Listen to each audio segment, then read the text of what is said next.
This is the Vaguely Nerdy Podcast, where each and every week this brother-sister duo gets together to discuss the box office, latest film and TV scoops, along with our latest movie or show review and what we are getting into next. We're your host, Cheryl. And Jay. All right, so this week we have our first ever Vaguely Nerdy Movie Awards. Yay! So I have no trivia because this is just an award show today. But we do have like the smallest bit of news ever possible. But then after that, we'll get into our awards. So we have nothing about new movie announcements. It's also it's been a weird week between Christmas and New Year's. Where nothing news coming out yet. Time is like a weird continuum and all that jazz, but I'm sure things will ramp up as we are officially now in 2025. So we are skipping right past our new movie news announcements and going straight into the trailer park. Yay! Toot, toot. Beep beep. And one of these is actually kind of a repeat. So last week we got a teaser trailer for the Love Me trailer that is the movie that stars Kristen Stewart, Stephen Ewan. This week we got a full trailer that shows us more of what this movie is about. Yeah, so it's a sci-fi romance between Kristen Stewart, who plays a buoy in the ocean. Who's bobbing in the ocean. And Stephen Ewan, who plays a satellite in space. Who's chilling out in space. So they're communicating with each other. And it says it's like in the distant, the near future. It ain't. It can't. It's impossible. But the trailer shows them, apparently there's consciousness being plugged into the metaverse. Is that what I took from this? I guess so. And they're going to be living their romance story looking like Christian and Steve in, I don't know, some virtual world. Like they're not on Earth. They don't get human bodies. No. They get whatever their I mean, it's a buoy and a satellite. So you kind of like, they're not sentient beings, but whatever. But their thoughts and brains living like the free guy. Living like not a video game. Right. It's like the metaverse. Yeah. I guess. And they're supposed to like fall in love. There's a line in the trailer where Kristen Stewart's like, I'm literally not a buoy anymore. And it's like, you kind of still are. Mm-hmm. Yeah. I don't know how people gonna receive this.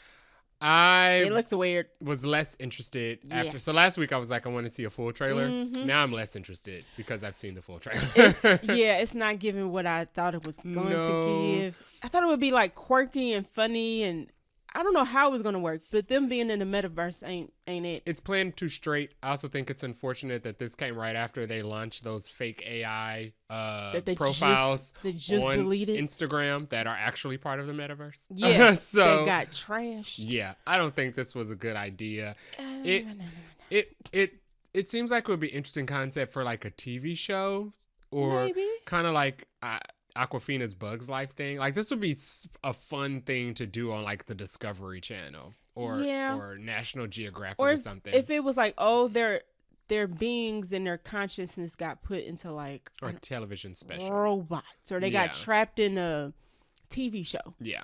Or something. But no, they're just living in some This is basically simulating two AIs falling in love over the internet. And it's no, that's weird. Yeah, I'm not buying it. It's weird and not necessary because you're not real people. And like, so. And I mean, technically they could live forever unless like the satellite crashed or the buoy got hit by a ship or something. Yeah, it's interesting when they do romance stories between humans and robots because there's the conflict there of one person is real and one person is a machine. But this is two robots. Two objects that are not like buoys don't talk. Nope. I don't know. This actually already came out at Sundance. Yeah. So I don't know how. I haven't heard anything about it. I was gonna say I don't know how well it was received. The film festival market was pretty loud this year, and we didn't hear anything about this. So yeah. Well, yeah. If y'all see it, let us know. It comes out January 31st. They're also just throwing this out with basically this. They're just now starting the promo. Yeah. So it's probably limited release. Yeah. It's my guess. But speaking of people who coming back on the scene, Josh Hartnett is going to be in a new movie called Fight or Flight. It is getting released later this year. We don't have a release date, which is interesting. They're probably trying to figure out where to stick it. But it's basically an action thriller where he is trapped on a plane full of assassins. Mm-hmm. And if that sounds like it's straight and to the point, it is, because it's exactly what this trailer shows. Yeah. It's bullet plane. It is. Yep. Yeah. Yeah. It's bullet plane. Played the exact same too. Yeah, and Josh Hartnett is like a former somebody. I don't even know what he is. He's like he seems like he's like a John Wick. Yeah. Perhaps. But he's like a John Wick that's maybe indulging in too much alcohol or something. It was Brad Pitt's character. Okay. And Sandra Bullock was his boss. Oh, dang. Okay, because in this one, there's a female boss. He has a handler. Yeah, it's bullet plane. And all the people on the plane can like know how to fight. Yeah. And I think it's supposedly, I guess one girl in particular is like the main assassin. It looks goofy, but I would watch it. I didn't see Bullet Train. I did not either. I heard it was entertaining, but not a good movie. I heard Brian Tyree Henry and Aaron Taylor Johnson were like the best part of that movie. Aaron Taylor Johnson had a lot of movies. He did. I just remembered we saw him in Fall Guy as well. Yeah. So he was one of the main guys. Popping up in films. But it looked fun. I heard that it was entertaining, but plot-wise, I heard there was barely anything there. So this looks like it's going to be the same. I would actually see this though because I do like Josh Hartnett, and we haven't seen him in a while. And we were just talking about his renaissance. Right. He was in Oppenheimer. We saw him in Trap, where he was really good. Right. This, I don't think I've ever seen him in an action film. No, that's why I said I would go watch this. Fun and new because we've never seen him like this before. Yeah. So when we get a release date, we'll let y'all know. Yeah. I don't know what type of crowd. I don't know what type of box office it's gonna have, but it looks like a good fun flick. Yeah, it looks like a fun blockbuster. Turn your brain I think off. Bullet Train did fairly well. So did it? This should. Okay. Yeah, and it looks like it also has the comedy as well. So yes, and it's not. This movie is not to be taken seriously. It is definitely. This is a joke. Right. This for laughs, y'all. It's like a Boy Kills World situation. Yeah, or Bullet Train. I actually think I'm gonna watch Bullet Train now so we can compare. So that I can compare and contrast because it looks like it's good homework. Yeah, it's good homework. Yeah. All right, so that is the last stop on the trailer park. Let's dive into this Buncha Crunch. We're moving through. We have one whole bite of crunch today. Jason Momoa is. This is a surprise to nobody, literally on Earth. Maybe to the aliens on Saturn, but he is going to play Lobo in Supergirl, Woman of Tomorrow. Surprise. He's been campaigning for this since before Aquaman. Yeah. So if you look up Lobo and you look up Jason Momoa, you'd be like, yeah, I see that. Now, I didn't realize that people thought his casting as Aquaman wasn't good.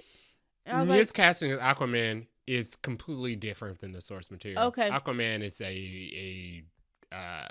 not Jason Momoa. Okay. Yeah. So this fits more, you would agree. Yeah, Aquaman is a very straight character. He does not have any sense of humor. He's not goofy or funny, or anything like that. So Lobo was Aquaman, essentially. Aquaman's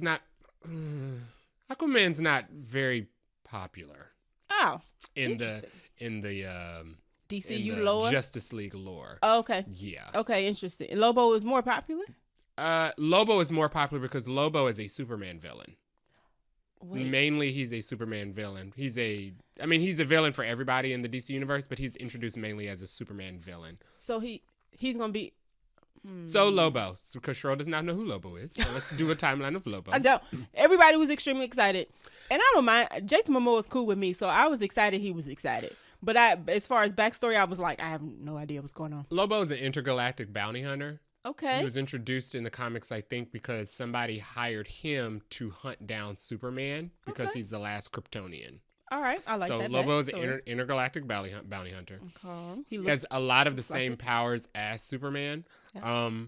The thing with Lobo is that he's like the Deadpool of the DCU, where he's right up this man alley. Where he's mostly a joke. He's super unkillable, and he's extremely annoying and inconvenient. This is right up Jason Momoa's. Not that he's like this in person, but I feel like he could play this very well. So he's super powerful. He's very hard to kill. So he's not dying. Okay. And you can never kill Lobo. If anything, Lobo you can either get away from him or he will typically not give up. Okay. Going after you, but usually don't finish the story by killing Lobo. No. Jason Momoa is locked in. Yeah. So locked in. Oh, good for him. Yeah. There was a picture today, I guess he posted, of him with the script and a cigar. I'm like, oh, he is ready. It makes sense that they're putting him in a Supergirl movie because he was introduced as a bounty hunter looking for Kryptonians. Okay. Now somebody did mention that he is not in the comic book that I guess this movie is supposed to be based off of. No, he is not. Okay. So they are clearly not going straight comic book storyline. No, the comic book that this was I don't even think the movie is based on this comic book anymore. But all the concept art that James Gunn, all the comic book art James Gunn keeps using about talking about this is that storyline, which is about Supergirl and protecting an alien girl, another alien girl, and they're planet hopping, and they are hunting down. They're hunting down another group of people who killed the alien girl's family, or like genocided her planet or something like that. Okay, interesting. Lobo was not a character in that, so. I wonder if it's gonna be a big part or a little part. He was in the Krypton show on Sci-Fi. Okay. Remember that Krypton show? It was a show on Sci-Fi that they made about Jor-El prior to the explosion of Krypton. Okay. And Lobo was like a main character on that as well. Interesting. So, I wonder how big his part... I wonder if he's the villain of this. Lobo is typically an anti-hero / villain. He's typically never a hero. Okay. Yeah. Okay. Good for Jason Momoa. Yeah. The last thing we saw him in was Aquaman. Yeah. And I don't think he's... Oh, he was in Fall Guy. I don't think he'll be back in Dune, so... His character supposedly comes back as a robot. I don't think Dune's going that far. I think Denise wants to get out of there. Listen, and they're talking about doing Dune Messiah. Yeah, and Denise was like, I said I wasn't staying for this. So listen, WB can be like, goodbye, next. Right. So listen, Dune might not go far with Denise, but Dune will go far without. I think his name was Duncan, Idaho or something. Yes. Yeah, I don't think Duncan, Idaho is coming back to the films. I don't think they're going to go that far. So I don't know what else we would see him in. I don't think Minecraft is going to do well. Oh, right. He said he's going to be in he really going to need the Supergirl. And I don't really care for Minecraft or care about Minecraft, but even people who love Minecraft are not happy with that film. That trailer not looking good. It looks so bad. Which is strange. Because so Jason gonna need he needs Lobo at this point. We're gonna say he needs, and Lobo needs him. How about that? And that's all we got for Buncha Crunch, y'all. Yeah. That's it. It was a quiet week on the news front. So that'll wrap up our news portion of the episode. We're gonna take a quick break. Not really. And then we'll be back for our first ever Vaguely Nerdy Movie Awards. Yay! This week we didn't watch a movie. But instead, we have gone through and we're going to do our first ever award show. Now, these ain't your typical boring categories like Best Picture, Best Cinematography, Best Score. No. You can watch the Golden Globes, which come on Sunday. Oh, actually, this episode would have already aired, which came on yesterday. Oscars, SAG. It is about to be award season, so y'all can get all y'all feel for that. We're on schedule. Exactly. We're right in the season. Yeah. We're kicking off award season just like everybody else. So we've got some fun categories. Me and Jay do not know each other's answers. No. So we just picked we came up with a bunch of categories, but we didn't tell each other what each other picked. So it'll be a fun episode. I wonder if we're going to match on literally anything. So some categories may have 2 winners. Some category may have a super winner if we have the same. Right. And then some categories only one of us got to answer for because the other person was like, I don't know. Right. So some categories are solo winners. Exactly. Everybody's a winner. It's the Vaguely Nerdy Awards. Everybody's a winner here. All right. So first up, and this is in no order whatsoever, by the way. We'll fine tune it for next year if we need to. First up, we have Best Overly Dramatic Death Scene. So this is a scene where the person was probably doing too much, or maybe the scene was too much. I don't know. You want to go first on what you picked? Sure. Yes. I have... Let me do a drum roll. Go. The winner for Best Overly Dramatic Death Scene for me will be any death scene from Rebel Moon Part 2. Oh. Literally pick anyone. That was April. That was an April movie. Mm-hmm.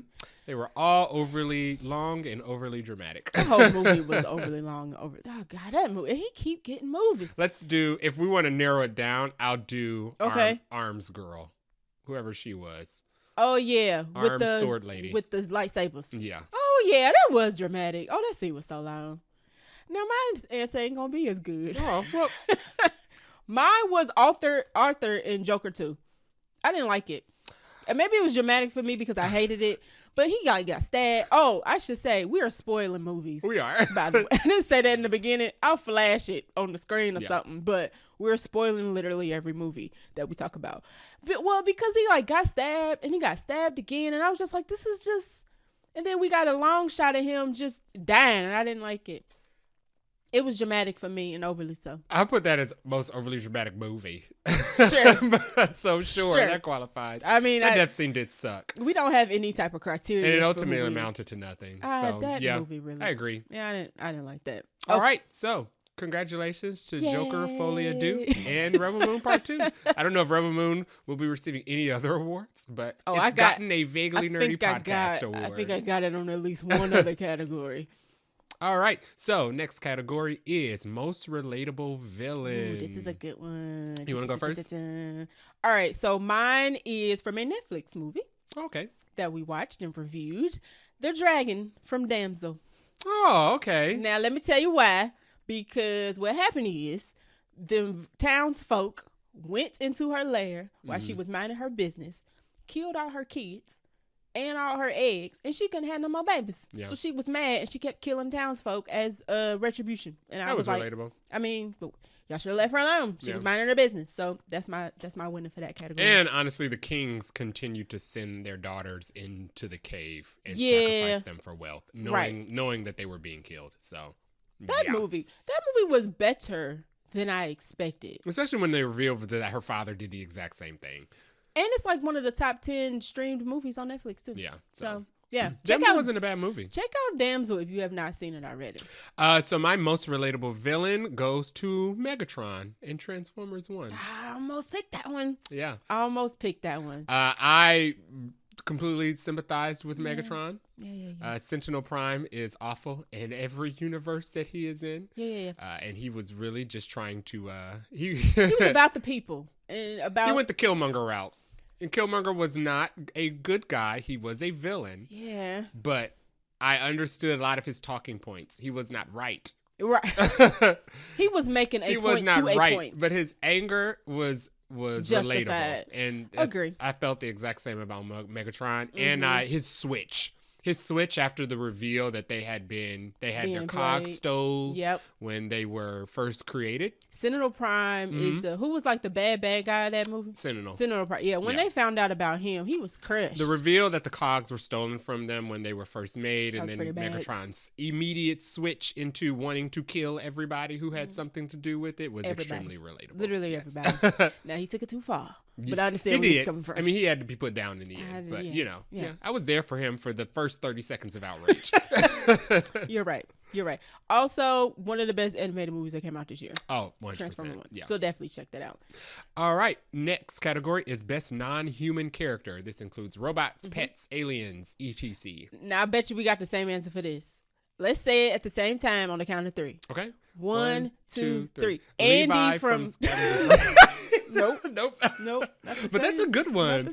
So my answer was Andy from Alien Romulus. Great. That's a great choice. I loved Andy and Alien Romulus. He's the, what do they call him? Synthetic. He's a Weyland-Yutani synthetic. Yes, synthetic. Artificial person. They prefer to be called artificial persons. Correct. Excuse me. But the actor who plays him was really good. But because he switches back and forth because he gets his chip switched in the movie. Very good. Yeah. Very good. I liked him. Yeah. Good standout performance. I picked Levi from Scavenger's Reign. Okay. As my best non-human character. Levi had a little bite. Levi had a little bite. I loved Levi's arc throughout the entire series. I did like Levi. Being, I guess, infected by the planet and then turning into an not sentient because they were already sentient. But yeah, she gets more intelligent. Or self-aware. Yeah. Is, I guess, the better way to put it. Levi was definitely kind of like, no, I don't want to do that. It was very... Scavenger's Reign. Scavenger's Reign is something that you have to watch. It doesn't explain everything, and it leaves a lot up into interpretation. And Levi was one of the things they kind of left up into interpretation, where basically really good. Levi was... changed by the planet and turned from something that was just a simple robot or a synthetic into an actual living being that could also reproduce. It had like thoughts and preferences, feelings, and then the back and forth between Levi and Ozzy. Very good. Trying to understand what was happening to Levi. I thought that was really good. Yeah. We probably gonna say this after everyone except the bad movies. Scavenger Rain, 10 out of 10. R.I.P. to a fave. It did not get renewed. Well, I think it got checked off of HBO Max, and they put it on Netflix. Netflix chose not to renew it. It sucks because I really would love the second season of that. Very good visuals. I would cry about it to the end of It's one of the best animated shows I've ever watched in my life. So agree. Yeah, Scavenger Rain is great. Yep. Next category we have is best frenemy relationship. Ooh, drum roll please. I have Alphaba and Galinda. Me too. We have our first double winner. Only 4 in. Yay. Oh yeah, good. So Alphaba and Galinda, or Glinda, whatever that girl called herself. She was crazy in that. From Wicked. Yes. Very good movie. Very good. I didn't realize they were going to do that turn, I guess, in the middle of the movie. Because I thought they were maybe going to hate each other the whole way. But they actually turned friends maybe like right at the middle. Yeah, we didn't see Wicked before, so we didn't know the story. I was surprised that a lot of people said they did not feel that the enemy to friendship turn was convincing. They weren't convinced. I was convinced. I was very convinced. The middle scene after she gave her the hat and they did the dance. That was good for me. Everything doesn't have to be over explained with dialogue to make the point. I thought that was really good. The movie's already like 4 hours. Yeah, it's not that long. But yeah, I thought that was good. But so that'll be our first and number 4. Yeah, let's check that one off. All right, next up we have number 5, best cameo that stole the show. Now there's no way we gonna match on this one, so I'm gonna let you go first. Best cameo that stole the show, I will give to Wesley Snipes in Blade and Deadpool and Wolverine. All right. I think as far as we know that we were going to get a bunch of cameos in Deadpool and Wolverine, but Wesley Snipes was at the bottom of my list because I know the history between Wesley Snipes and Ryan Reynolds, and I did not think that would happen. Google it. So Google it. I was surprised. And Kevin Feige, throw him in there too. I was not a fan of. I'm not a fan of Old Blade. No, I was not a fan of that. I wasn't a fan of his look, and nope. Sorry. And nobody mentioned it, but I'm going to say it. I didn't like Wesley Snipes' look in that. I did not like the way that they made him look, and I did not like the costume that they gave him in that movie. I don't really remember his I prefer long trench coat Blade. Okay. I didn't like that Blade. Yeah. But he was one of the most surprising cameos in the film. So I'll give that to Wesley Snipes. So we almost matched on this because I also picked somebody from Deadpool and Wolverine, but mine was Chris Evans. That's good. Yeah. Because not only did they make us think he was coming as Captain America, but the man flipped into Johnny Storm. Yeah. Who saw that coming? Nobody saw it coming. And then died. Died a horrible death. Yeah. So that was good. With a potty mouth. Chris Evans had a potty Deadpool mouth. And Wolverine definitely took the category for best cameos. Yes, exactly. All right. Next up, we have most over-the-top action sequence. And I know there is no goddamn way we match on this one. But if we do, we deserve $1 million. Okay. I'll go first. Sure. Godzilla x Kong fighting in the Hollow Earth. And I picked that one because my eyeballs were starting to hurt because there was so much. I was like, you over here, you over there. It's like it's colorful. It's like Kong, Godzilla, the monkeys, and they floating in like zero gravity. Yeah, when it started floating, it was a little ridiculous. So the top is the bottom and the bottom is the top.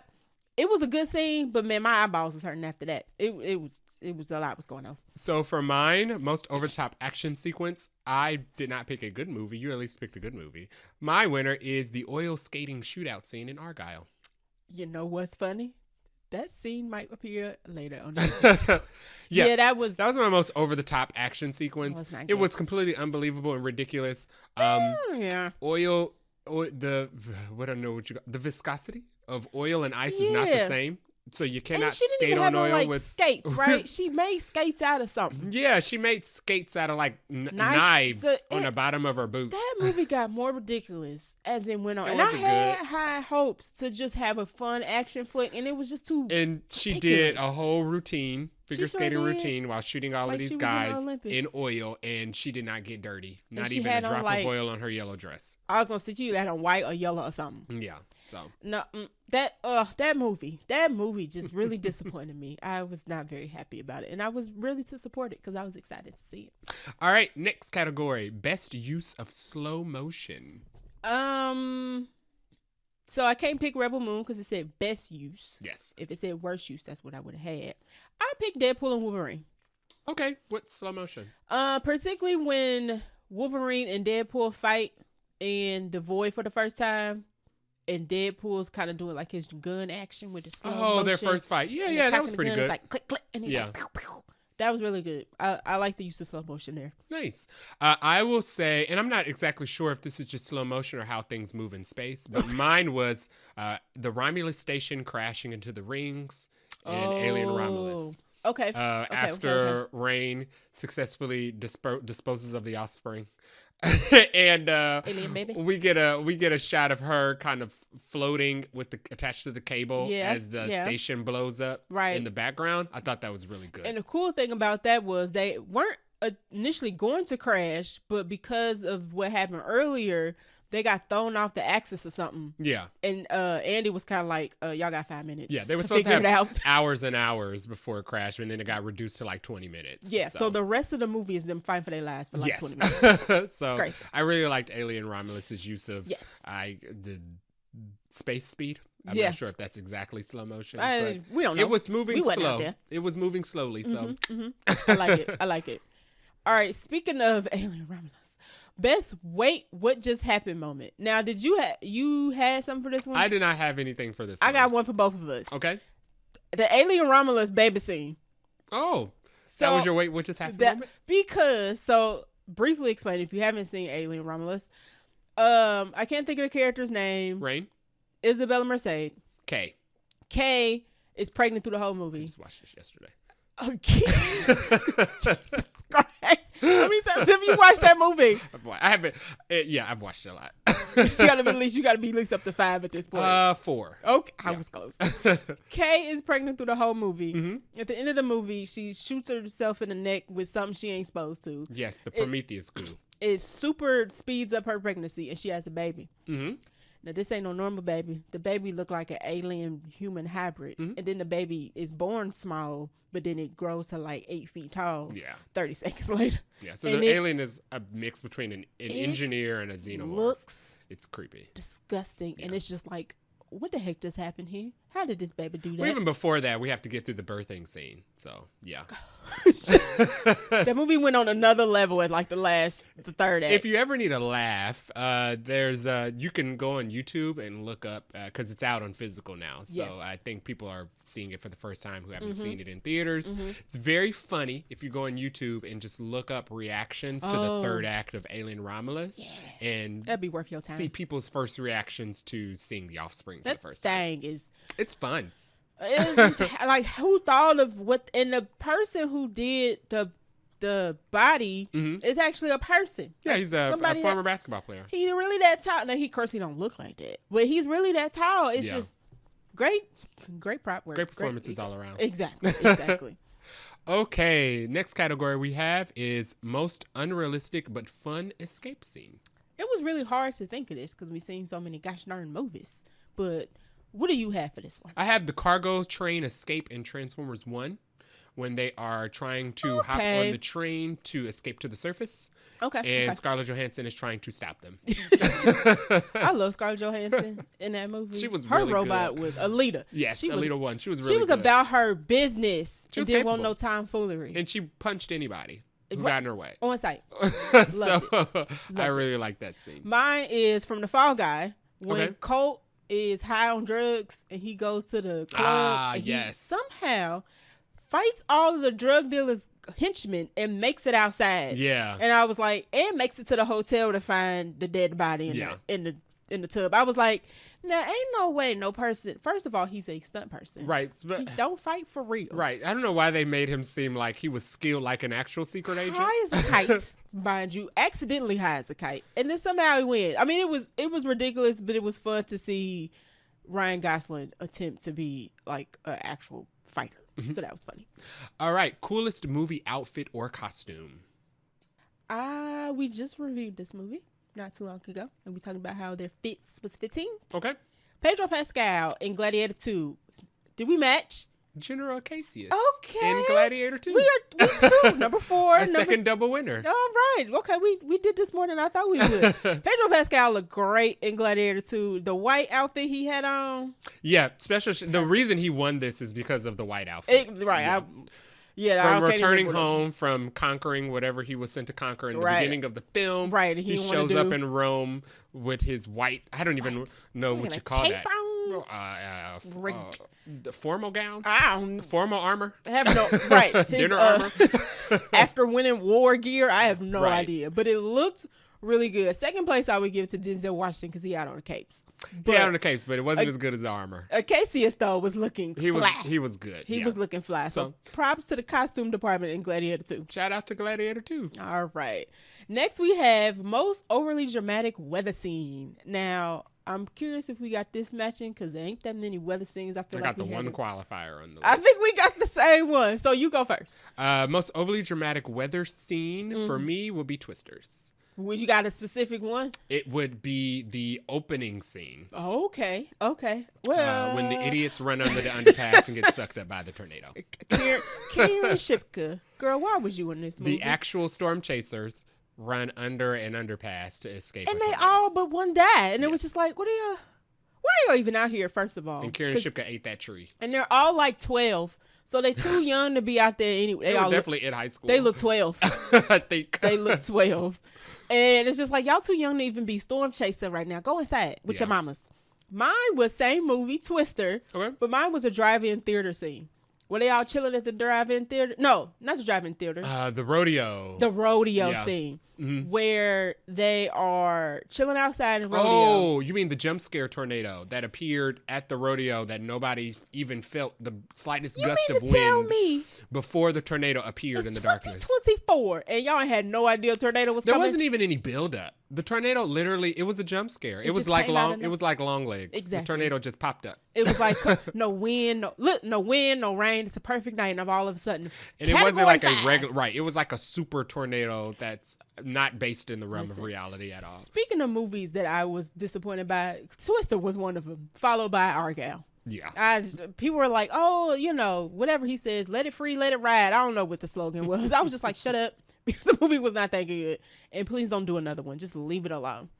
Best use of product placement. So I did not have one for this because I was racking my brain on what products we're seeing. So what do you got? The best use of product placement in any film ever. Is that a Marvel movie? Oh, we didn't get no Marvel movie. I have two. Okay. For one single film. One for me. And that is the Pepsi product placement in Madam Web. It appeared twice. And it is the best use of product placement in any film. And the reason being is because earlier in the film, when she goes to the baby shower, Mike Epps offers her a Pepsi and she says no. That's exactly the type of product placement you want for a movie. When you pay a movie to incorporate your product, you want them to make the main character refuse your product. No, thank you. Excellent. She should have been like, can I have a Coke? Second excellent choice of perfect Pepsi product placement is when the Pepsi sign smacked her in the face and made her go blind. Because that is the type of product placement you want in your film as well. You want your product to be the thing that debilitates the hero. I know Pepsi was like, that's not what we... Exactly. I know if I was a Pepsi executive watching Madam Web, I would be like, why would you do this to me? It's like the notes. Why would you embarrass me on two separate occasions in this awful film? Did you read the contract? This is not how we want it. So now... If nobody knows what Pepsi is, but they have seen Madam Web, they know that Pepsi is not drinkable because Madam Web doesn't want one. The girl that went to the Amazon to research status. And Pepsi will make you go blind because if you walk under a Pepsi sign, it might smack you in the face. They're not stable. Yeah, you're right. I forgot all about that movie. Well, not really, but I wanted to. How could you forget about it? I know. It was probably one of the worst movies of the year, for sure. Most creative movie title. So this movie was not good, but I thought the title was creative. My choice for this was Joker. Folie à deux, because folie à deux means two crazy people sharing the same thoughts. Okay. Or something like that. So, I mean, the movie was not up to snuff, but the title, very creative. I even like the title card. I have a good movie. Okay. As my number one choice, and that is Kingdom of the Planet of the Apes, because I think it's fun to see how many different institutions Planet of the Apes can cram into their titles. Okay. I thought you were going to go with the ofs. Yeah. Like how many ofs. It's always fun to see what the Planet of the Apes is going to be. You're right. In the newest iteration. You're right. And we were going through different it was a couple different kingdoms, quote unquote, fighting. Yes. So I get, okay. It's creative. I like it. And that, you're right. That was a much better movie than Joker Folia do. So there's that. Next, we have best trailer that wasn't anything like the movie, and we might have the same answer for this one. So I'm gonna do our countdown again. Oh, say our answer. I don't have one for this one. Oh, sorry. Okay, what do you have for this one? I'll say it for both of us. Okay. Blink Twice. That's a good one. Literally Although thought that movie was a sci-fi supernatural movie. Yeah, I didn't think of Blink Twice because I thought that whatever the twist was going to be nefarious, but I didn't think it was going to be that. So, yeah. Yeah. I don't know if I would suggest Blink Twice, but I would suggest you listen to our review to know what the movie was like. I think it's a good movie. It is well put together, well crafted, well written, well acted. It's tough to get through, especially that second act. And the end made me want to chuck my popcorn. The third act is tough to get through. But yeah.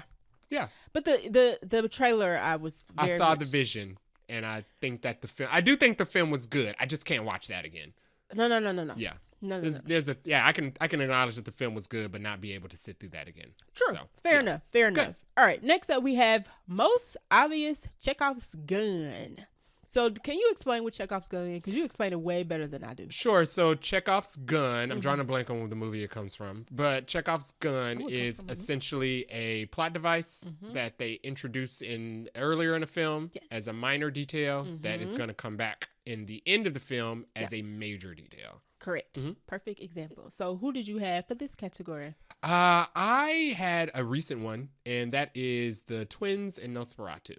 Okay. I had a feeling those were an instant Chekhov's gun for me. Early in the film of Nosferatu, the twins are crying because they don't want to go to bed because they said that there is a monster under their bed that haunts them at night. This is way before Nosferatu is introduced to the characters in the film.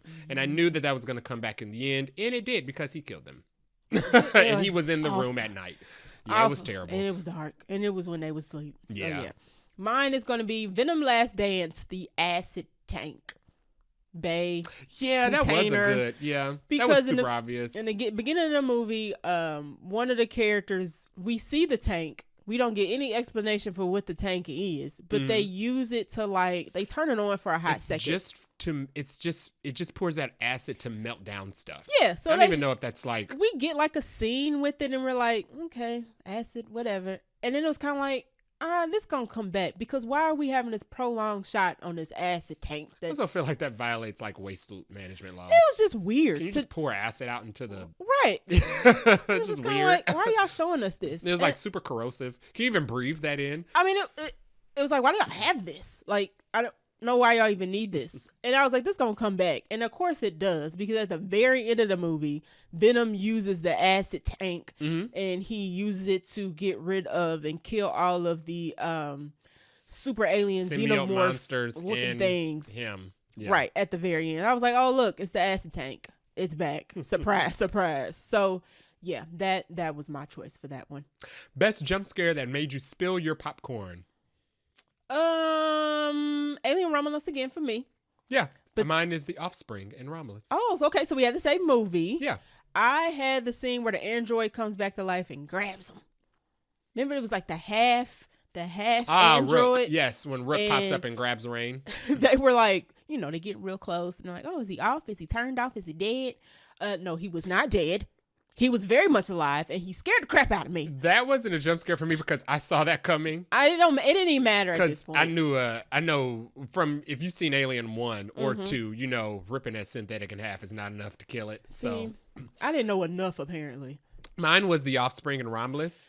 Fair. I did not jump when I saw it, but my jaw did hit the floor. Okay, fair enough. Because that was shocking. I think I audibly said, "What is that?" Yeah, I think you did. You could hear people in it because Romulus, I think, was a packed theater when we went to go. Oh, it was because the dude next to me jumped. And you could hear the scene had no music when they or no background audio when they did the reveal. And he was just a baby, though. You could hear everybody in the audience go, "Oh!" Yeah, because when she has the baby, it looked weird, but it's baby size. And then I don't even remember how it goes off. I do. How does it go from where they were at in like the beds and does it just run off? Essentially, she was trying to carry it, and right. the acid burned through the hole. Right. And when Rain went to go find it, she only found footsteps, and each step it was getting bigger and bigger. Right. Yeah, I remember that. Super gross. That movie was crazy. Mm-hmm. Good movie though. Very good movie. Crazy movie though. Most unrealistic science moment that we still believed. Okay. It's a lot of alien Romulus in this. Oh, really? Because for me, I had the scene where they were floating in the acid. Was it acid or was it blood? They have acid for blood, so the same. Okay. Yeah. So there's a scene where Andy and Rain they're basically stuck. And they got to go back across this metal walkway to get to safety. But it's a bunch of xenomorphs around. It's a bunch of acid. So she hits this gravity button. Yeah, she turns off the gravity. And they start floating in it. But they got to like maneuver around it real carefully so they don't burn their skin off. It's a great looking scene. Don't think that actually would happen in space. But, well. Yeah, I don't know. It could. I don't think so. I believe it.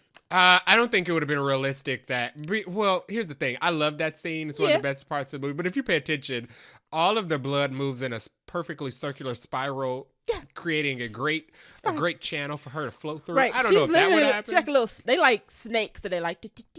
Yeah, I think fluid in space moves a little more random. It probably does. but I was like the science. I feel the science they definitely gave her a path. Really unrealistic, but I'm gonna believe it. I really like that. My most unrealistic science moment I will put as the forest in Parallel. Okay. Yeah.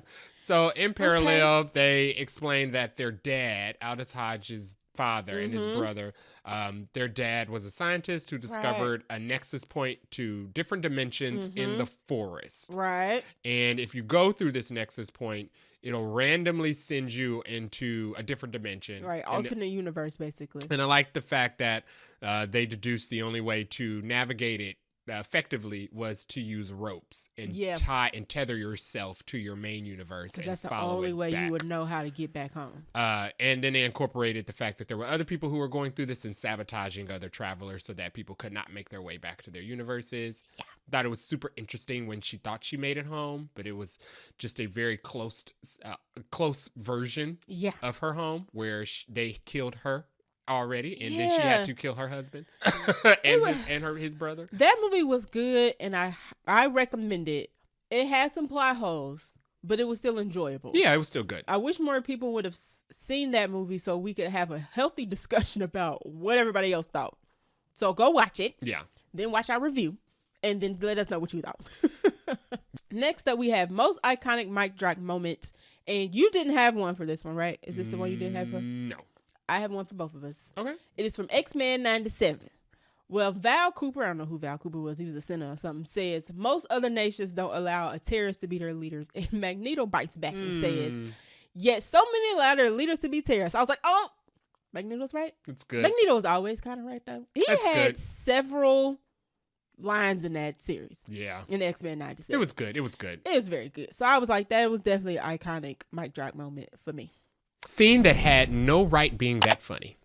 I bet you we got the same one. But I'm not going to count us down because we went wrong. Okay. You go first. I have an obvious one. I think we got the same one. Let's say it on 3. 1, 2, 3. Let Long me legs. Now. Yes. There's a scene. It's not the opening scene. It's like the second when we first meet Long Legs. Yeah. And he meets our main character as a little girl. He starts, it's cold outside, it's snowing. They're in the middle of... Long Legs is a holiday film. I won't say they're in the middle of nowhere, but they definitely had a house that's maybe a little bit secluded. It's got some woods behind it.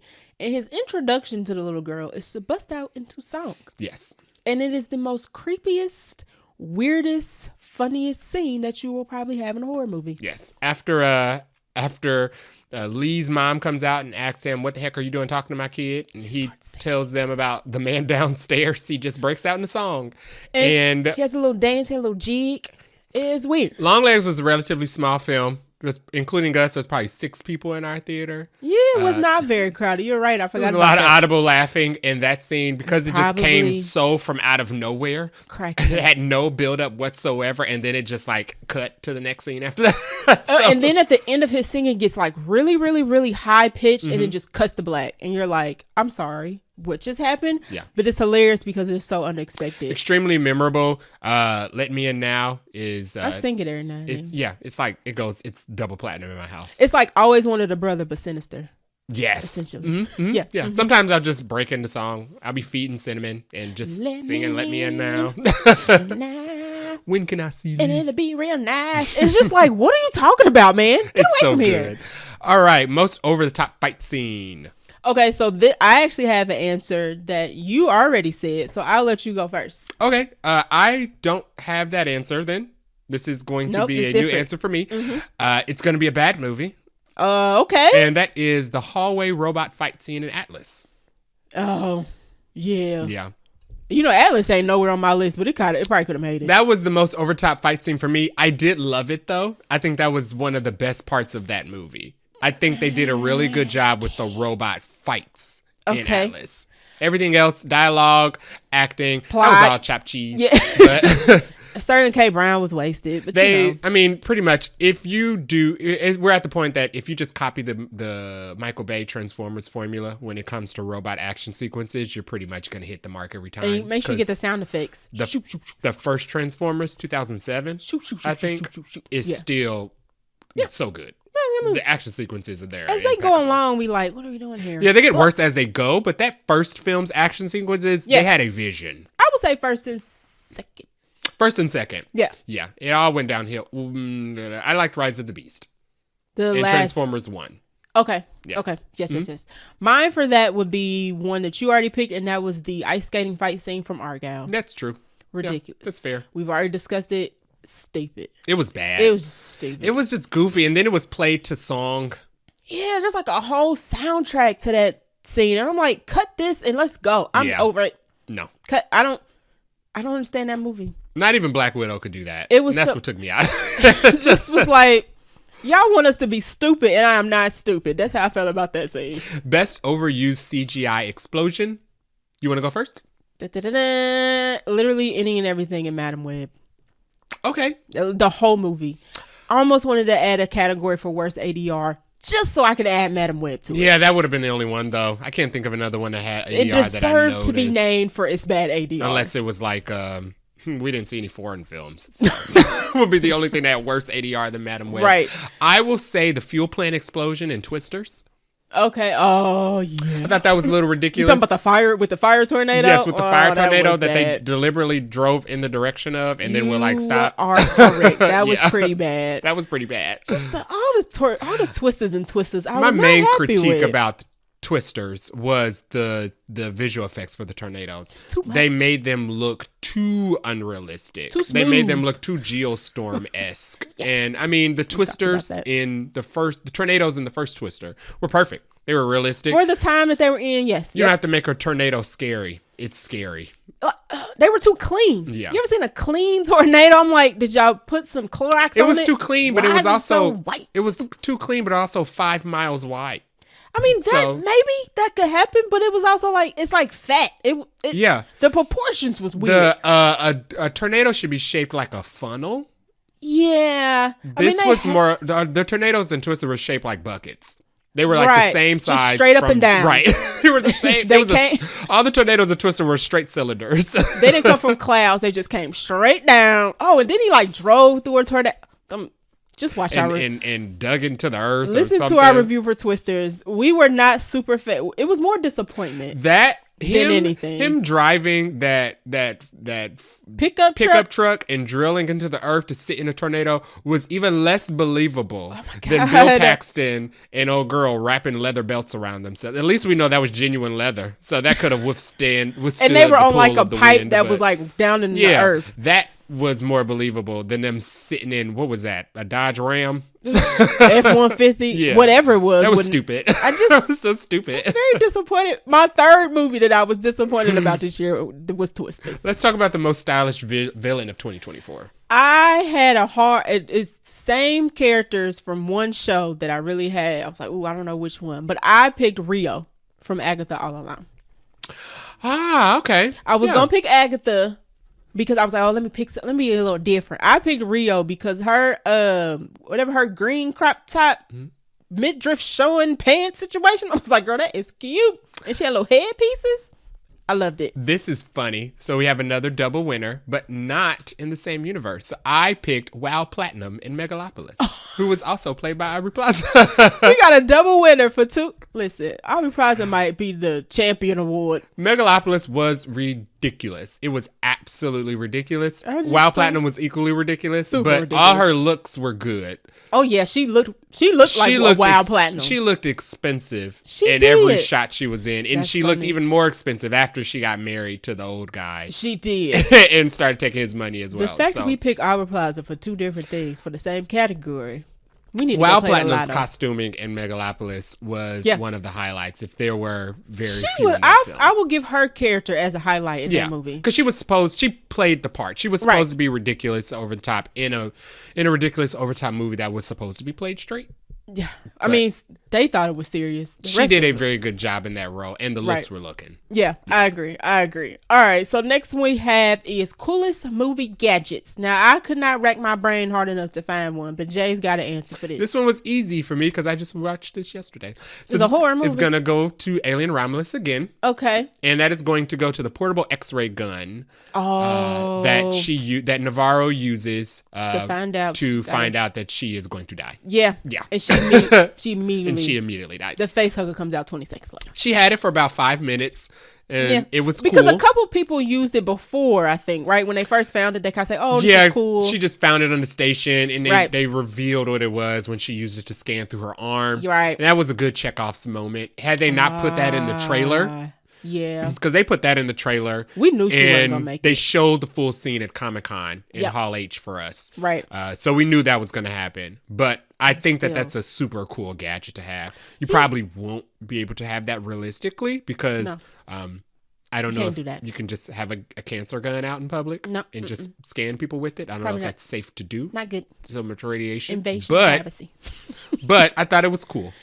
You're right. That was a cool gadget. I was like, maybe Argyle had something in it. I don't know. I really couldn't find. I was really racking my brain. But Argyle had a bunch of gadgets in it that were cool. All right. Which is why I was like, I'm coming up empty on this one. All right. Outfit you'd wear in real life.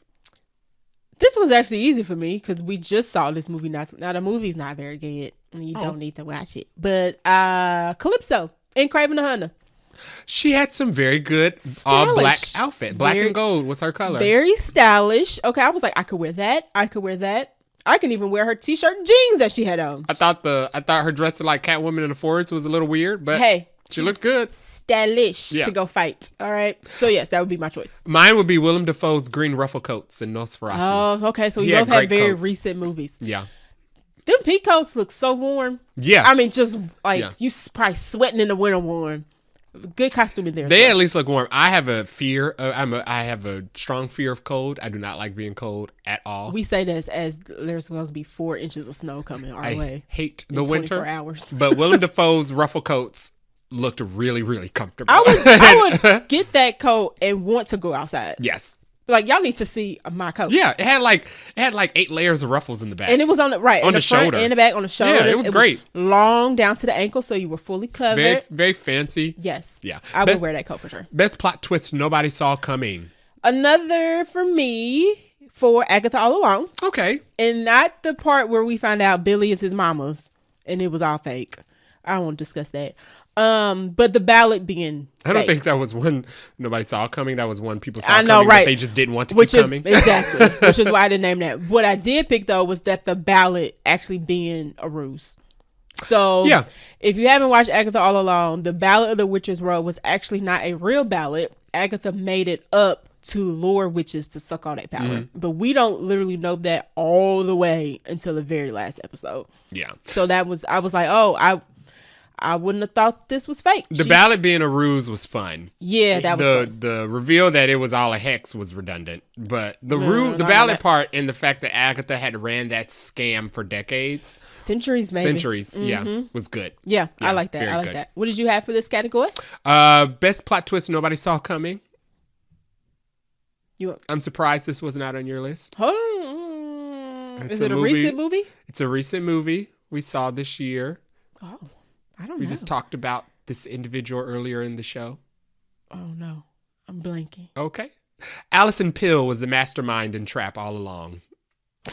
Oh.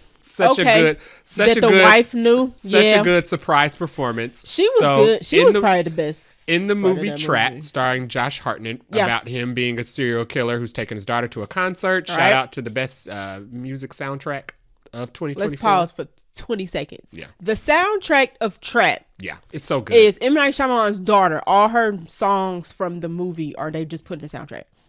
Good. Okay. Yeah, it's a good soundtrack. I know. Listen, the way I know all the songs forwards and backwards. Yeah, I play it like it's an album. It's good. It's technically is. But back to the mom. She did good. But Alison Pill played his wife, and it is revealed at the end of the film that the whole reason that the FBI caught up to him. Yep. And he could not figure out. So random. He had been so good. It was so random that they would be after him and they would know where he was. It's because she planted his ticket at one of his stash houses and called the police before the film started. Yeah. And she played it cool throughout the entire film that she knew that he was the butcher and she was hoping to God the police would come get him. Right. And for a moment she was like, I wasn't sure. I wasn't exactly sure. So she planted it and was like, if this works out, like, this means this is true. That was one of the best lines of thinking in a film in a very long time, where it was just basically, if I'm wrong, I'm wrong, but it's just in case I'm right. I'm going to do this anyway. Because she said something along the lines of, I think she initially thought he might have been cheating, but she said, like, the cleaning solution that I smelled in your clothes didn't smell like cheating. She said it's hospital grade. Right. She said, this smelled like cleaning. This smelled like cleaning murders. Right. So, yeah, that didn't see that coming. You're right. I thought she was a great performer. Probably one of the best parts of that movie, if not the best part of that movie. And she fooled him all the way down to the pie. She poisoned the pie with the same stuff he used to paralyze his victims. And she got away. 10 out of 10. Yeah. She lived, right, because I thought he was about to knife that woman. Yeah. Now, I hope that she continues to live because he made it. He got away at the end of that film. It's implied that he's getting away. It is. So I hope that she got her kids and made a break for it right as soon as he was carted off. I don't think we need a trap too. But we're going to say Allison made it. That was a great surprise twist for that film. Okay. Yep. All right. Most quotable line. I have Agatha all along again for this one. And my line would be, always loved being a witch. That was my second most quotable line. There's a scene in, what episode is it? I think it's like the third to last. Where Lilia basically sacrifices herself to save the rest of the tower witches. Trial. Right. And at the end of her trial, essentially, she lets everybody go first, and then she tells Jen, I love being a witch, as she closes the door behind Jen so they can escape. Perfect scene, perfect episode, probably my favorite episode of the season. But that particular line, that hit. My most quotable line will go again to Megalopolis. Go back to the club. And the fact that I actually saw that. Did I see that clip before the movie? I think they put it out before the film. Yeah, and it had no context. No. And we were just like, what does this got to do with this movie? And it didn't really have much to do with... I mean, it did. He was basically telling old girl that she didn't belong. Yeah, it was so out of just like character, though. Yeah. It was weird. But you're right. It's quotable because for like at least a week or two, that's all we saw. She didn't deserve to flip through the pages of his Emersonian mind or whatever weird crap he was talking about. So he told her to go back to the club. But he just did it into like his neck. I was like, what are you doing? It was so sassy and condescending. It didn't need to be. It was so funny though. And so quotable. And they end up together at the end of the movie. And so it was like. So, and with child. So. Oh my God. It was after being shot and killed and all that jazz. Weirdest movie title? I'm going to give it to a bad movie. Okay. It will be Rebel Moon 2, The Scar Giver. I didn't even think of that one. Why? I totally forgot Rebel Moon 2 had a tagline. What does it even mean? What does it stand for? Why is it called Rebel Moon? She gave him the scar. Scar what? I don't know. I don't remember. She just chopped the man's head off. That film wasn't good. Why was it called Rebel Moon even, though? Because they were rebelling on that moon. Get out of here. That's literally... No.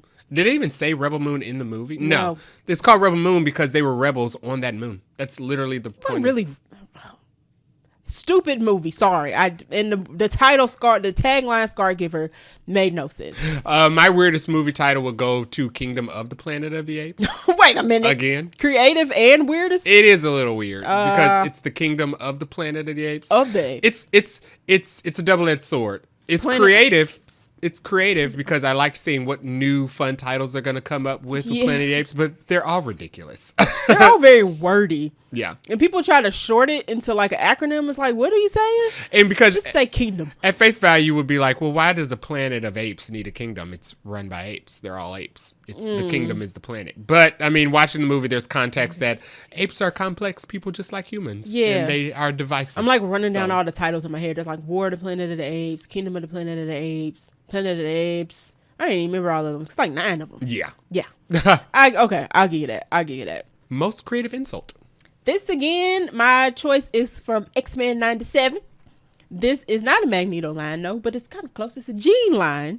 I'm sorry, this is a Rogue line where she tells Jean something very offensive. So this is episode 9 I think this is after the Genosha situation episode. And Rogue is fed up.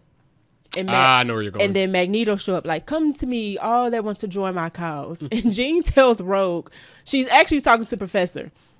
She goes on this tirade and she's just kind of picking off everybody, insulting them one at a time. And she gets to Jean and she goes, who's next to die, Professor? Jean, been there, done that. And it's that like, was good. Well, dang, girl. She's just an innocent woman who's trying to get her life and her mind together. She didn't know that she was going to be doing all this. So, yeah, that was my favorite line. I didn't have one for this one, but now that you mention that, I've thought of one. And it'll also go to Rogue at X-Men 97 when she tells, when Trask tells her, I thought you were the good guys. And she says, oh, sweetie, you killed all them. Now you have me. Yeah. I liked Rogue. Rogue might have been my favorite in X-Men 97. Rogue was a standout in X-Men 97. Storm wasn't in it enough, unfortunately, for me. But Rogue definitely had the arc. Yeah. For sure. Absolutely. For sure. Best they actually said the title in the movie moment. Now, I didn't have one for this. Mine is a weak one. It ain't really a cheat, but it's the Fall Guy. Okay. They literally call him the Fall Guy in the movie. And I was like, sure, that fits. Yeah. And the movie was longer than it needed to be, but it was fun. It was fun. I thought it was very entertaining to watch. Absolutely. Yeah, unfortunately, it didn't do great at the box office. I think more people should have went to go see it. I think if more people went to go see it, they would have really liked it. Yes, it looked good on the screen because it's about a stuntman. So of course they got a bunch of stunts and gags and fighting and all that. So it was good. If you haven't seen it, I would recommend it. I don't know what streaming platform it's on at the moment, but I would give Fall Guy a chance if you haven't seen it. All right, next category: dialogue that made no sense but sounded cool. I'm gonna let you go first because I think we might have the same thing. So dun, dun, dun, dun. I misread this category. I thought dialogue that made no sense but sounded funny. I must have read a different line. It's cool, funny. Same. This is not cool dialogue, but it is funny dialogue. And this is from Craven. And this is when Calypso says, my grandmother died shortly after that trip, and I never saw her again. Yeah, didn't make no sense. That's weird. That's weird because that's the first part of that statement answers the second part of that statement. She died. And unless you see Ghost, you wouldn't see her again. So that was a weird way to explain the fact that you could not call your grandmother. Yeah. Some other reviews that I've listened to about this movie said that this movie actually had bad ADR too. And I guess there's a lot of scenes where they cut and the character's not talking, but the person behind them is talking. We just don't see it. No, I didn't notice that. I guess when they were in the igloo, I don't know what that thing was called. His little crazy little house. Yeah, it's igloo in Africa. Glass igloo. Yeah. I guess there were some scenes where like the camera was panned on him, but she was talking, but we couldn't see her talk, and it just sounded like it was a voiceover versus actually happened. I was like, oh, I can see that. Bad ADR that's super noticeable is Madame Web. When Ezekiel was literally talking into the camera and saying something completely different than what was coming out. It was like, "Happy holidays." Yeah, it was. Like, it was like watching. It don't take that long to say happy. It was like watching one of those old throwback like parody karate movies where they would cast the white guy and make him like all his dialogue is supposed to be like in Japanese. It was so bad. But it's like they didn't care. But they just have like an awful American voice actor talking over Sony him. was just like, get it out of here. We don't care. Yeah, like, it was bad. Frustrating. I had whatever Adam Driver was saying at the end of Megalopolis. I don't know what he was talking about. It sounded. Oh, what did he say? It sound nice and it sound uplifting, but I was like, what are you talking about? Something. Yeah, embrace the now, bury the forever, or something. Like, what? You sound when good. He was standing on that top of that plant. Right.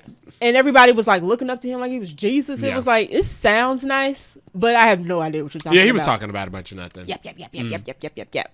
All right, next section. Next category, most ridiculous horror movie decision. I have another trap for this. Okay, you go ahead. The singer that we just talked about who had a good soundtrack, trying to stop Josh Hartnett's character when she realized he was a killer. And it was like, she's like on TikTok or Instagram and like, hey guys, I'm stuck in the killer's bathroom.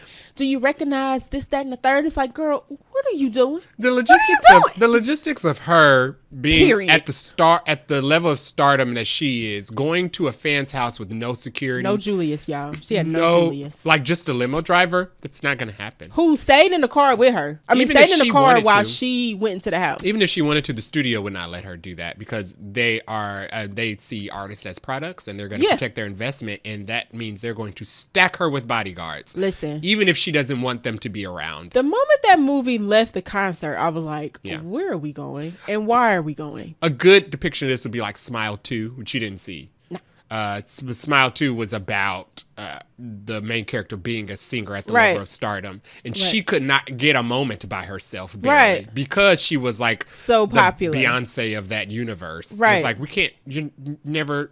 Unless you're going to the bathroom, you're not going to be by yourself. Yeah, it was. So, I was just like, girl, what are you doing? Yeah. If you don't call the police and get up out of here. But what was yours for this one? So for mine will be Kay injecting herself with the goo in Romulus. Kay. Now, like I mentioned earlier, the reason smart. She's pregnant through the whole movie, and for some unknown reason, she don't even know what this thing is. Yeah, it's just a gun with a needle in it, and she's like, "Well, let me use this because I feel bad." It's like, no, girl, no, and that's how her baby turned into a half human xenomorph.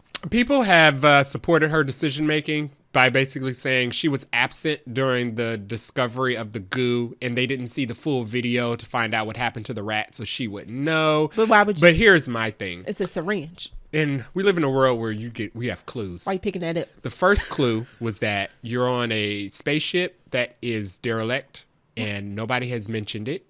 It's completely off the grid. Right. And y'all ain't supposed to be there. You're not supposed to be there. Right. You have not been inside the ship yourself, but your friend did, and as soon as she came out, she died because an alien exploded out of her. She's seen the alien, right? Remember? Because earlier in the movie, she was trapped in there. The alien also killed her baby daddy in the hallway. Yeah. So everything that you know that came from this ship is bad. So why would you inject yourself with goo on an abandoned station? As soon as she did it, it was just like, oh, well, there goes Kay. I mean, I appreciate that she did it because it gave us that third act.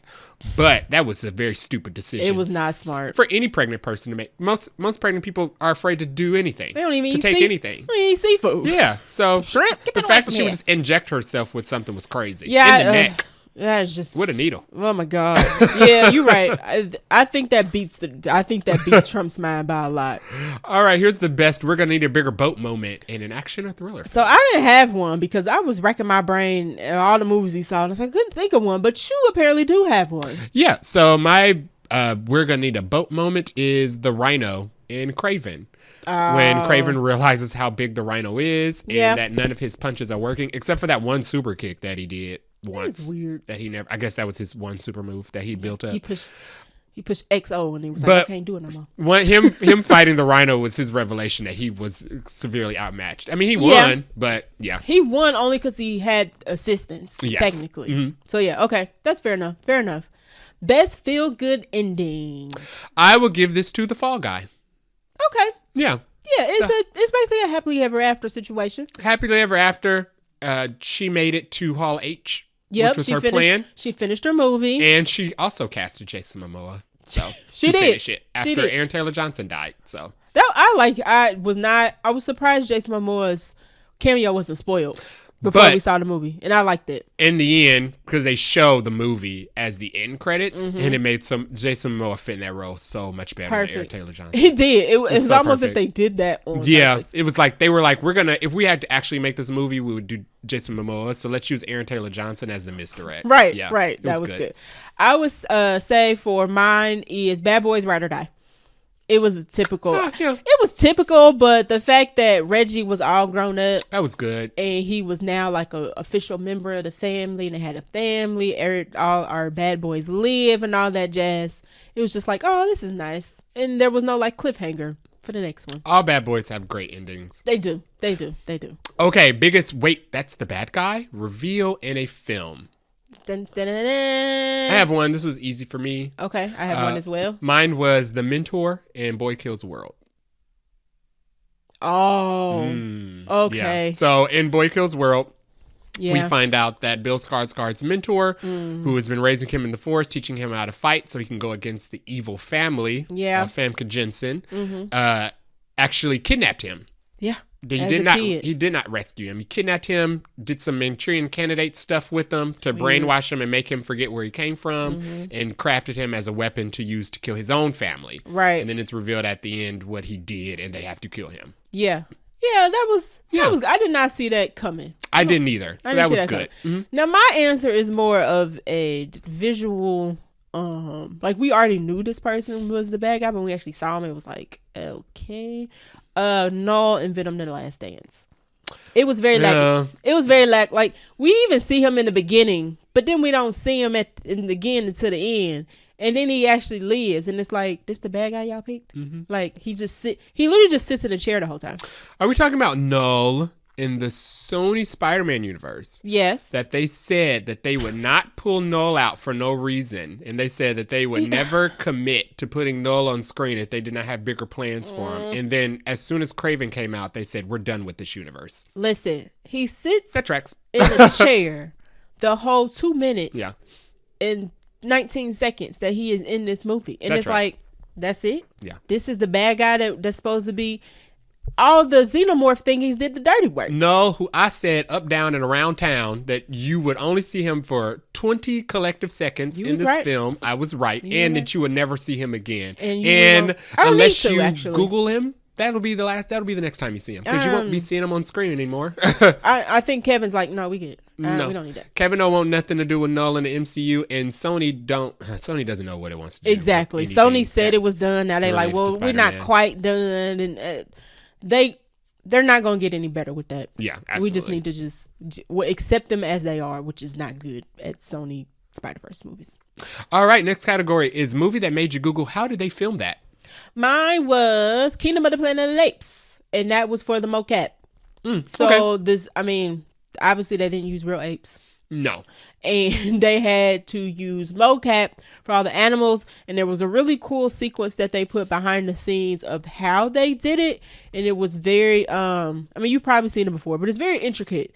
And how the actors like act like apes is very cool. So if you haven't seen the behind the scenes of how they film Planet of the Apes, because the people, the humans, there's only one human. Oh, there's a couple human people in this. They have to interact with somebody who's acting like an ape. Yes. So it's always kind of like, it's not an ape, it's a person. Right. But it looks really cool. So I did kind of look into how they did the mocap for that. Mine will go to the car chase / truck fight in The Fall Guy. So it's another Fall Guy award. Okay. When they kidnap the assistant of Aaron Taylor Johnson, who has access to his phone. Oh, yeah. The henchmen do. And Ryan Gosling has to chase them. First, he's in a truck chasing them with a dog. And then he hops out of that. And he's like fighting this guy on the back of this like dump truck or something. That was really good. Very long scene. It turns out they filmed that by hooking up some cameras on some very, very tall like construction machines on like wheels that they drive down the street behind whatever they're trying to film. Because I was unsure how they got all that. I don't think they use drones, but I do think drones are becoming the norm for shooting that type of stuff. Oh, I can see that. Yeah, I can see that for sure. All right, best movie to watch when you are sick. Transformers 1. That is good. So for context, these are not bad films. These are movies to watch when you don't feel good. Yeah. And you need something to make you feel good. You want to laugh. You want to, I don't want to say cry, but you want to laugh. You want to... A cozy film. Something that's easy to follow. Something that has like a feel goodish ending, because this kind of had both. And you want something that's, looks good. Yeah. I would pick Transformers 1. Transformers 1 is a great choice. Mine was American Fiction. Okay. American Fiction is a great cozy film. I would agree with that. If you're not feeling well, you can make you something to eat, sit on the couch, bundle up. You can turn on American Fiction. It's not long. No. Especially when you're sick, you probably don't feel like being awake for a very long time, so you don't want to put on an epic. Don't put on Lord of the Rings. No, not the extended version. You don't feel good, remember? Right. You're not going to finish American Fiction is a really, really, really good film. It is. I think everybody should see it. I agree. It's super cozy. I think that was our first episode of 2024. It's super cozy. It's about family. Yes. And coming together. It's funny. And it will uplift you in the end. I agree. Yeah. Agree. All right. Next up, we have the best movie/show that was surprisingly good. I had Fallout. Best movie/show that was surprisingly good. I didn't have anything for this. So I picked Fallout because I didn't know jack crap about Fallout, the video game. You had to tell me. And then you suggested I watch the show, and I was like, I don't know how I'm going to feel about this. But I trust you. So I checked it out, and it was great. Pretty darn good. I'll piggyback on that because I didn't have one. So we'll count that as a double. Yeah, and this, I'm really excited for season 2. Like, pick it up. Hurry up. Let's skip Lord of the Rings for now. Put it on pause. And let's get Fallout filmed. Fallout is an extremely lore-heavy game. It's very tricky to do those. Yeah, because I didn't know any of the lore and followed it just fine. Yeah, it's very tricky to do those to people who have no idea what the lore is. Right. And making entertaining and understanding it makes sense in the world. Yeah. So the Pit Boys and all the things that they did. I might have not gotten the Easter eggs. And some stuff I might have asked you about, like, I don't get this. Yeah. But if I did, I still followed it. And it was fun because if you have a passing knowledge of how video games work, they would incorporate little Easter egg stuff. It's like, that's supposed to be like video game related. Yeah. Like the fact that they could put just anything in their packs. Right. They had unlimited satchel space, which they really didn't like address, but they kind of like made it obvious that okay, we're video game characters carrying an inventory of like things that no human would actually be able to carry. It's like Hermione's little sack from Harry Potter. I like that. So that's good. That's a good one. Next category: most creative use of a car chase. I put all of the chases in Furiosa. That is our fourth. Another double winner? Yes, because I put Mad Max Furiosa. Yeah. Now, I was specifically thinking of the scene where, when they're like on the... is it when they're driving their tanker and the people are trying to hijack them? Correct. That was so good.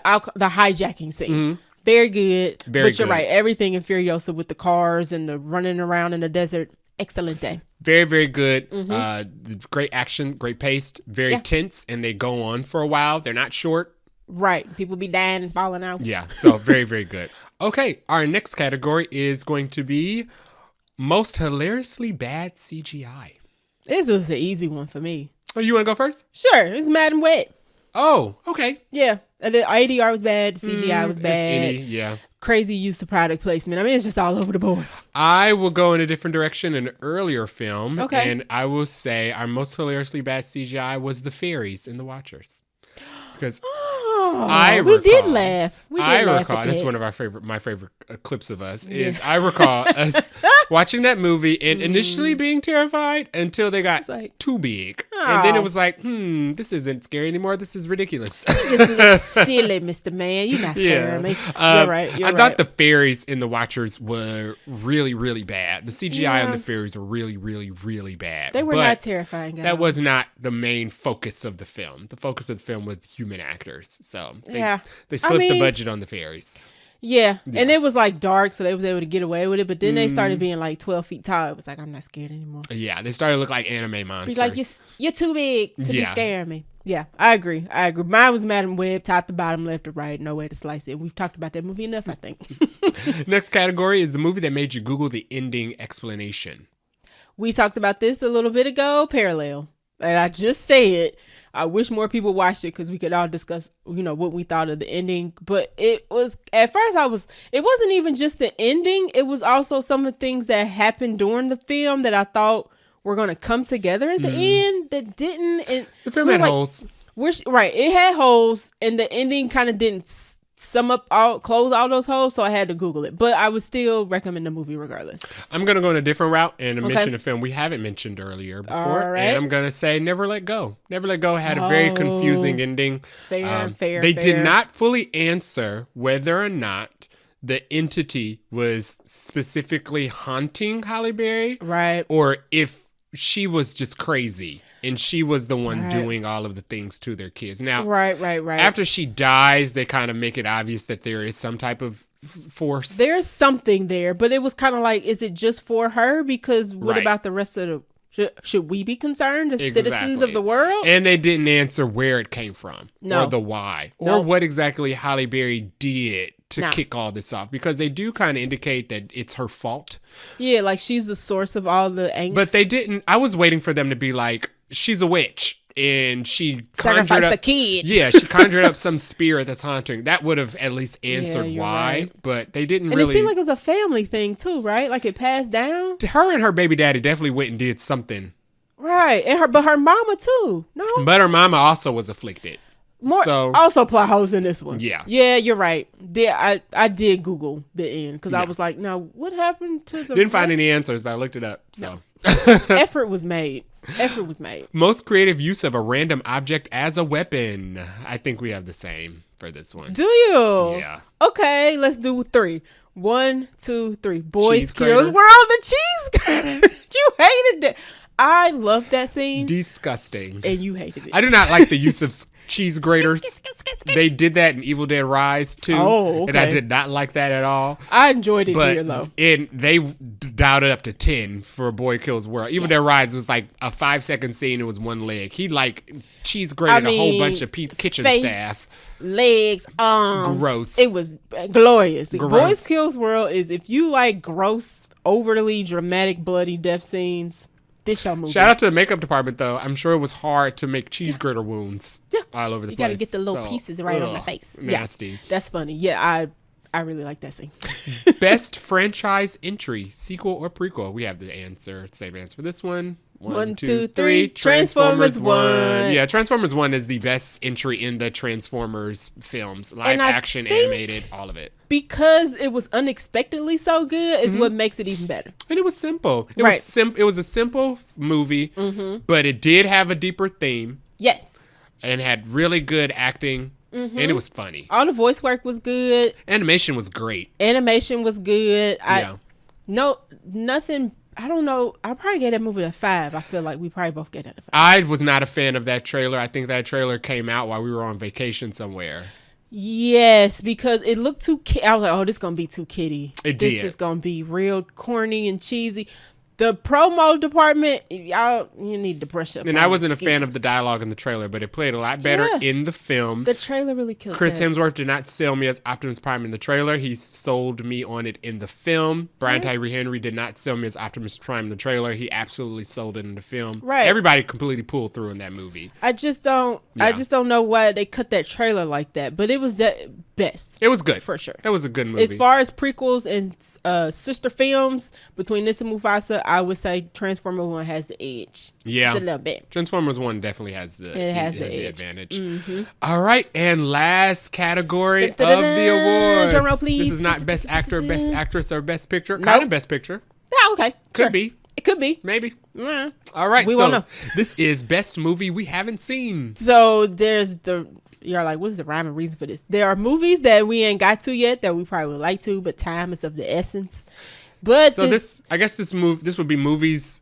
This would be a movie that's still on the top of our watch list. I would agree. I would agree. So what is yours? Mine is Conclave. Oh my God. Mine is Conclave. Yes, Conclave is number 1 on my to watch list. It's getting good. It's got good reviews. It's got good reception from critics and audience. I think Ralph Fiennes might get an Oscar nomination for this. Our mom seen it. She liked it.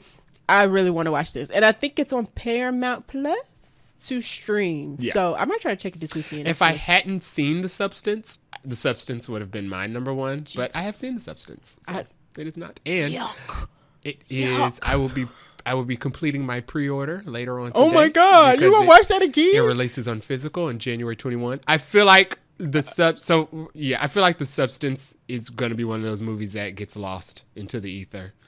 You think so? In like a decade or so. So it's a really good movie, but it was made with a very, very small budget with an unknown director and an unknown studio. Oh, okay. And it was kind of just like shadow dropped. But what if Demi Moore wins awards for it though? She could. I think she actually could win awards for it. But I think because the movie was so small, you don't really hear about it anymore. Okay. After it made such a big splash. It might kick up I'm some worried dust. about that film disappearing. So I do want to make sure I get a physical copy. Oh, I would definitely get a physical. And I'm not sure if it's I mean, I don't know if it'll ever play like syndicated, but they definitely won't be able to show what's important in that film. Okay. So yeah. Fair enough. So you would have picked The Substance, but you already watched it. Yes. I read The Substance, the plot. I almost had a nightmare about it. I was like, am I going to have a nightmare just because I read this? That's how crazy that movie is. There's nothing scary in The Substance. It's not a horror film in the sense of like there's a killer. Sure. So, but it's horrific. It's body horror. Body gore. Mm-hmm. Yeah. But I thought you could deal with that. I thought you could deal with like gross body stuff. Not scary stuff. I like cheese graters to the face. I don't like people crawling out of other people. Crawling out of other people? No. That's your limit? No, and things crawling that shouldn't be crawling. No. Her face wasn't that. It was gross. Yeah. It was nightmare fuel. Thank you. Like it was. It was Thank pretty. You. It was Somebody getting a cheese grater to their thigh is not nightmare fuel. It's just bloody. My nightmare. it's just bloody. It's fine. It's totally fine. But everybody should experience Monstro Elisu. Okay, y'all have fun with that. Y'all let me know how y'all sleep at Conclave night. is the number one of my best movies I have not seen. Yes, and I love Ralph Fiennes. So. I mean, did you? Oh, you did see when he was doing the very demure. Yes, I saw his. I saw him being drunk on New Year's Eve. His monologue, freaking hilarious. It was good. It was good. Anderson it was Cooper like watching drunk Voldemort. It was. And Anderson Cooper couldn't like keep it together. If you have not seen that clip, go watch it on the YouTube or Twitter, TikTok, whatever. It's quite funny. And Ralph Fiennes, I hope that's his Oscar campaign. It's just that. And he's just like, give it to me. I don't know anything personally about Ralph Fiennes. I never have, but now I know he has a sense of humor. It's a very good sense of humor. Good sense of humor. He just went up on my favorite actors list just from that. From that. All right, so that is the end of our 2024 Vaguely Nerdy Podcast Awards. Yay! Now, next year, we may keep it this format. We may do a different format, but I thought this was pretty fun. This was fun, yeah. Shout out to all the winners, even the ones who are winners of funny categories. You are a winner. Listen. Yeah. You don't know what else you might win down the line, so this is your first award of the season. Some of these things are people may never be nominated for anything. So you're a winner here Madam at the Webb, Vaguely Nerdy Podcast. You are a winner. Rebel Moon, you are a winner, and you deserve it. Absolutely, yeah. And we see you. We want you got our money here and our time. On the Vaguely Nerdy Podcast. We see you, right? Yes. You got our time, you got our money. We're talking about you getting free promo. All the award winners here got free promotion, and that is what y'all deserve. All right, so what are we watching next week? I don't know. Do we not have anything set up? January is a weird month for movies in general because a lot of studios don't like to put their big movies out because January people don't go to the theater as much. So yeah, we want to get creative. I don't know yet. So there is a list that I found of all the films celebrating a anniversary. Okay. I think Bring It On just celebrated its 25 years anniversary. So I need to start looking for my burial plot. Oh my God. Because why is Bring It On 25 years old? Woo. My God. Yeah. So we'll have to get creative with our next episode. But coming up January, we also have One of Them Days. And we also have Wolfman. I think those are our two big movies for January. Excited for both of those. And they both come out on the same weekend. So we're gonna have some decisions to make on which goes first. I feel like one of those days should be first because it's coming out on MLK weekend, and I just feel like that's just principle. It's just me. I don't know. We could do a double feature. Have we done a double feature episode? Not for movies. We have for TV show and movie. We did The Marvels and I think like What If. Once. So this is my only argument for possibly doing a double feature. Okay. Because I agree we should do one of them days for MLK weekend. However, principle. what I've noticed is that our horror viewers come out for us. Oh. So they show up for the horror stuff. Maybe we can do both and chop it into 2 episodes. I don't know. Maybe we can. We'll work it out, y'all. The horror community is very supportive. We appreciate y'all. Stuff, so. Even though I be scared to death, I watch it for y'all so y'all can see how I'm scared to death. But yes, we will definitely be watching both of those. Jay is advocating for us to do them both on the same. We'll deliberate. If you have thoughts, let us know. Right. But I feel like we got to see one of them days on MLK weekend. I just one of them days is going to be funny. We haven't seen a comedy in theaters in quite some time. Not a straight comedy. Not a buddy comedy. We've seen funny movies, but some not on purpose. Like funny comedies. Yeah, right. Yeah. But tune in for our surprise of what's going to be for the next episode. All right. Thanks for listening. If you like our show, please share it. You can leave us a review on Apple Podcast or on our website at vaguelynerdypodcast.com. We can also leave us a voice message and we'll play it on the show if it's nice. Yep. If it's not nice, you'll hear from Cheryl about it. On all the social media channels. You can follow us on Threads and IG at Vaguely Nerdy Podcast. We are not an AI profile. We're real people. No. And we don't tell you how we like fried chicken and greens. We have real human faces that we can show. Oh my God. Go ahead. Stupid. It was just stupid. Blue Sky and Twitter at Vaguely Nerdy Pod. You can also reach us at vaguelynerdypodcast@gmail.com. And if you're listening on a podcast app and you want to watch us, our animated format of our podcast is on YouTube at the Vaguely Nerdy Podcast. And we'll have all our pictures and stuff of all the movies and everything. You can see our pretty We'll do something special for our award show. Pretty little faces. Yeah. All right. Until next episode. Bye. Bye.